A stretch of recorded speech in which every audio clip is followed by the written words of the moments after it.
Inversion thinking. Instead of looking for the solutions, today we're going to be looking at the problems. Our brains are so much better at finding problems than they are at finding solutions. So we are going to focus on the problems that we have when making a game, and then we're going to flip that to find the solutions. Right, so I guess we'll get started now. Or we could just wait till tomorrow.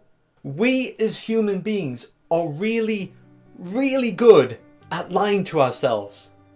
So when you say that you're going to start your TCG tomorrow, just say no. If you haven't already, then you are going to start your brand new trading card game today. Now, even if it is just 5 minutes of work, whether that's coming up with your game title or designing one single card, at least you have made a start today. And then you can start to build on that momentum, card by card, piece by piece. And this follows very nicely into do lots of research and then do nothing.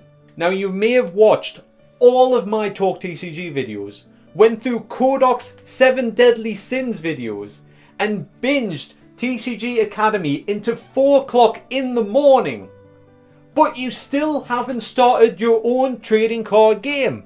It's like what my friend Richard told me when we were making Shard TCG. Ideas are cheap. Everybody has ideas. You need to take action. Not everybody takes action. So be the outlier. Take that step forward and create something we can physically touch and see. But before you take action of going to make your own TCG, don't forget the action of hitting that like button below this video. Thank you very much. Taking advice from the wrong people. Now, you need to decide what advice is good and what advice is absolute poop. For instance, if you are showing your game to someone who has never played a card game before, maybe don't take their advice on tactics. But that doesn't mean that they're not valuable. Watch them stumble over your game, making silly mistakes. Mistakes that could be easily overlooked when you've been playing a TCG for several years. So surround yourself with a combination of different people and pluck all the different pieces of advice from those people. Create that hotbed of knowledge of people that want to see you succeed and want to help you succeed. Fail once and quit forever. Now, failing is just the first step in learning. So why would you quit after the first lesson? When you start over, you aren't starting from scratch. You're starting with a wealth of knowledge from your previous experiences. You now possess the knowledge to create a game with fun tactics and better art design. And remember, you can't lose if you don't quit. Now, the next mistake is do what everybody else is doing. Now, if your TCG plays like every other TCG, then why would a brand new player want to play your game? You need to pick a gimmick and then promote that gimmick. Whether it is a game mechanic or a funky card design, you need that focal point to create an identity for your TCG. Once you have that, players will come back for that unique flavour that is your homemade trading card game.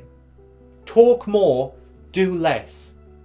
Now, talking about what you're actually going to do gives us that happy, good feeling that we love and we associate with that feeling of progress and achievement. But once we have that happy, good, pat on the back feeling, we aren't motivated to do anything. We don't feel the need to actually go and do what we said we were going to do. So if you don't want to create your own homemade TCG, then tell everybody about how you're going to make a TCG. That will fill the creative void that you crave, but without the hard work.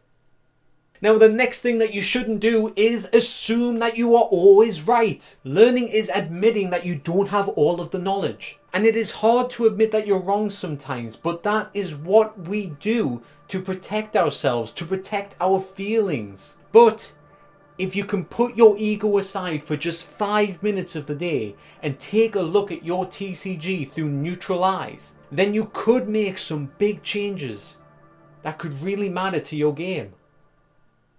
Design a slow TCG. So a new player might look at your game for about 5 minutes. So show them what is fun and show them fast. So here's an idea if you are designing a brand new card game. Design it to end in just one turn. Make sure that the game can play fast enough that it could potentially end in just one turn. Then start adding barriers to make your game end in 2 turns. Then 3, then 4, and then stop when you feel like you've hit that sweet spot. Finishing time when your players are left wishing that they had just one more turn, which leaves them with that itch to scratch. And then they say those 4 magic words: can we play again? And those are the 4 words that every game designer wants to hear. So once you hear that, you are definitely on the right tracks to creating your own homemade TCG.